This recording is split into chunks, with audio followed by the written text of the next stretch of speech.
Hi guys! I'm back! Ang tagal kong nawala kasi marami rin tayong pinagkaabalahan. At yes, tama yung nakita ninyong title. So, magsisimula na naman akong maghalaman. Kasi before, may mga alaga rin akong halaman, kaso nga lang, napabayaan ko din kasi naging busy. Pero ngayon, ayan, medyo ginaganahan na naman tayong mag-alaga ng mga halaman. At may mga bago rin akong collections. Kaya, ayun. Kamusta na kayo? Sana nasa mabuti kayong kalagayan. Katatapos nga lang ng bagyong Pepito. Sana okay lang kayo. So, ayan na mga friendies. Yan ang aking first batch na mga pinagbibibiling mga halaman. Ayan.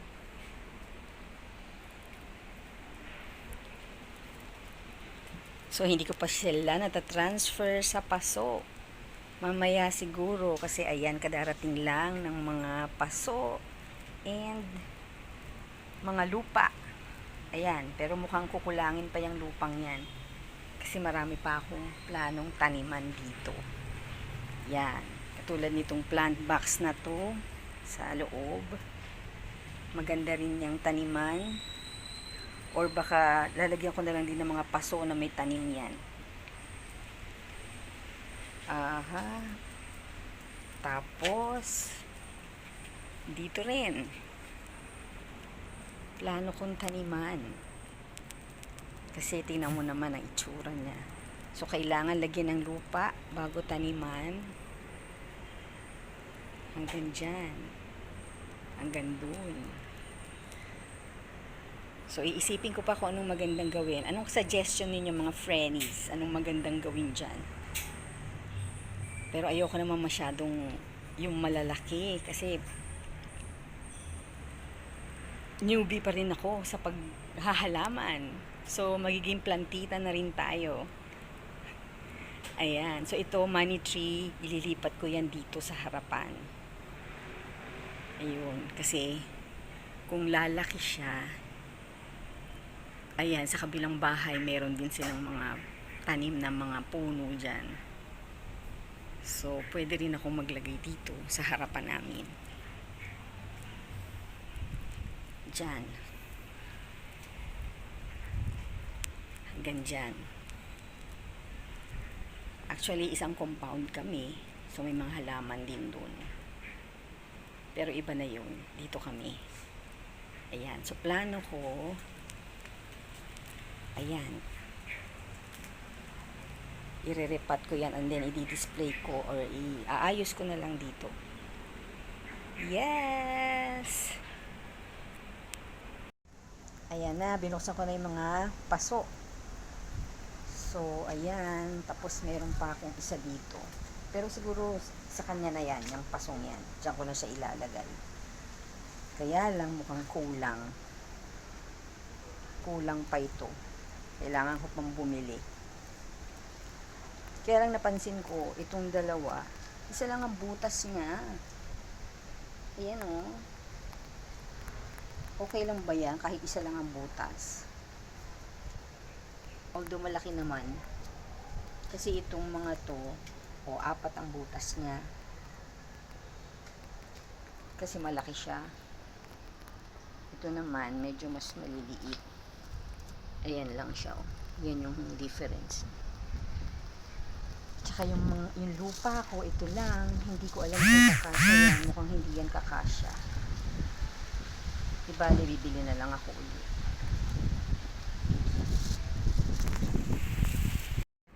Ayan. Ito nga palang nabili kong ito is croton. Yellow Iceland. Kaya ayan, tingnan mo. Mga yellow yung dahon niya. Na malalaki, malapad. And then, itong dalawang to, of course, fortune plants. Pero kasi magkaiba yung dahon niya. Ito, green na green lang siya. Pero ito, parang meron siyang yellow line na ganyan. So, yan, magkaiba sila ng variety. Tapos, ito naman is Aglonema Red Siam or Red Siam. Ayan. So, ipapat ko pa yan. Ililipat ko siya. And ito naman, Moses in the Cradle. Ayan. Ang ganda ng color niya. Kaya nagustuhan ko siya. Kasi tingnan mo, meron siyang parang maroon sa ilalim niya. Tapos, ayan yung ibabaw na color. Tapos, ito naman is tea plant. Tea plant siya. Pero ibang variety to. Kasi yung iba yata parang mahahaba yung dahon nila. Pero plano ko rin sana kumuha nun. Gusto ko rin siya. Yung maroon na color o parang reddish. Yun. So, for now, ayan. Siya muna. And then, ito naman is champagne red palm tree. Ayan, champagne. Kasi red yung kanyang, ayan o, yung parang stem niya. Sa ilalim, ayan. Pero maliit pa lang siya. Kaya, lumalaki ito eh. Para siyang palmera na ano. Yung ordinary na palmera. Pero siya red. Kaya nagustuhan ko rin siya. Ayan. Pero sabi kasi, medyo maselan daw ito, medyo matampuhin. Kaya naku, sana mabuhay ko siya. Ayan. Tapos ito, red, ano nga ba ito? Ayan, ito ay red scarlet. Ayan. So, sila muna ang first batch. Ayan, binuksan ko na yung lupa. So, itatransfer na natin yung mga iba na wala pang paso. Ayan. So, pisahan na natin.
nalipat na natin o na-transfer na natin yung ating Croton Yellow Iceland.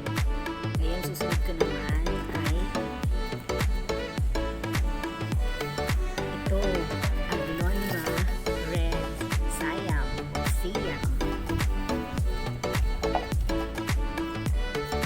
Ayan, so naka-plastic pa. Tanggalin muna natin yung plastic. So, ayan na, natanggal na yung ating plastic na. I-transfer na natin siya dito.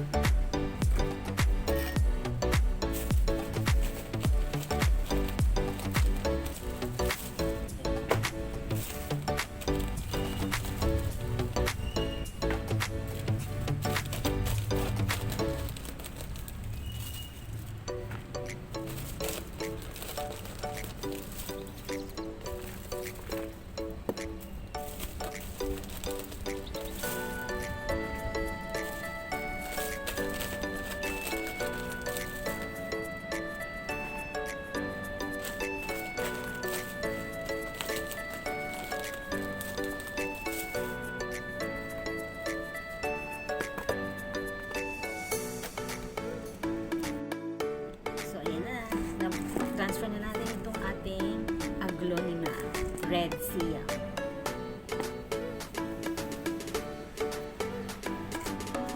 At ang susunod naman, so ayan na, nailipat na rin natin yung ating champagne red palm.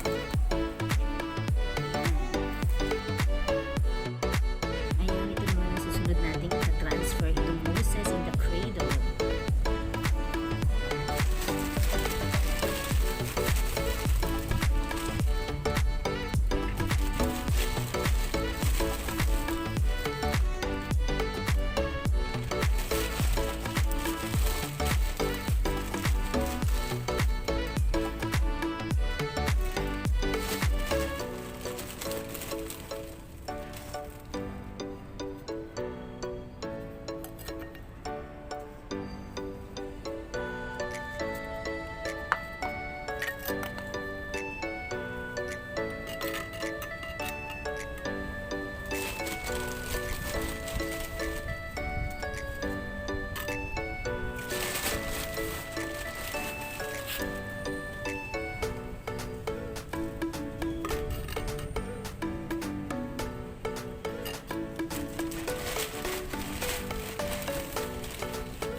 Dalawa na pa lang ito, pwede ko nang paghili. Pero kasi kulang din sa paso at lupa. So, let's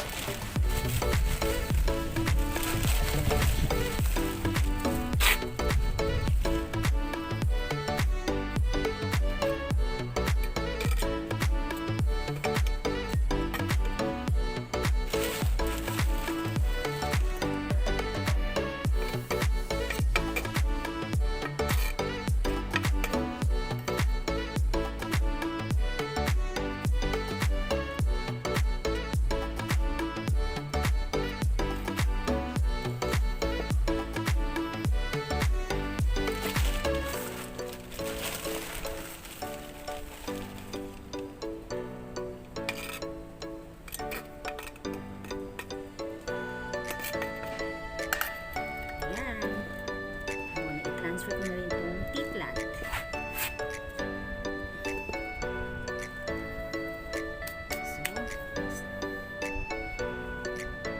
So, susunod. So, ayan, ang susunod natin ay ililipat itong fortune plant. Ayan, dito sa malaking paso. So, ayan. Ayan na. Nai-transfer ko na sila sa mga paso. So, ayan pa. Kaso kulang nga ng lupa. Kaya, ayan, dadagdagan ko pa yan. Ang importante na ilipat ko na sila. So, ito yung fortune plants. Pinagsama ko na muna dito, tsaka ko na sila paghiwa-hiwalayin. And then, ito rin yung scarlet red. red scarlet. At ito. Okay. Kaso naiwan yung isang fortune plant. Kasi wala nang paso. Wala na siyang paso. Pero sa bagay, buhay naman siya dahil, ayan, nasa tubig naman siya. Papalitan ko na lang yung tubig yan. Ayan.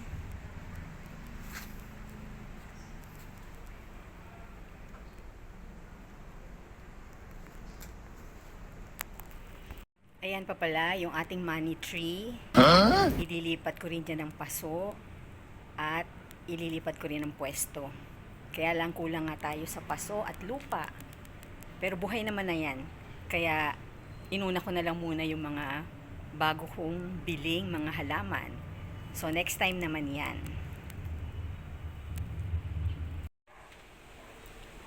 Ayan na, naipwesto ko na sila. Ayan, tapos meron pa dito sa harap ng sa entrance mismo. Ayan, tapos lalagyan pa natin dyan, syempre. At ito pa rin, binalik ko rito itong mga ito kasi medyo hindi kailangan ito ng direct sunlight. So dito muna sila. Ayan.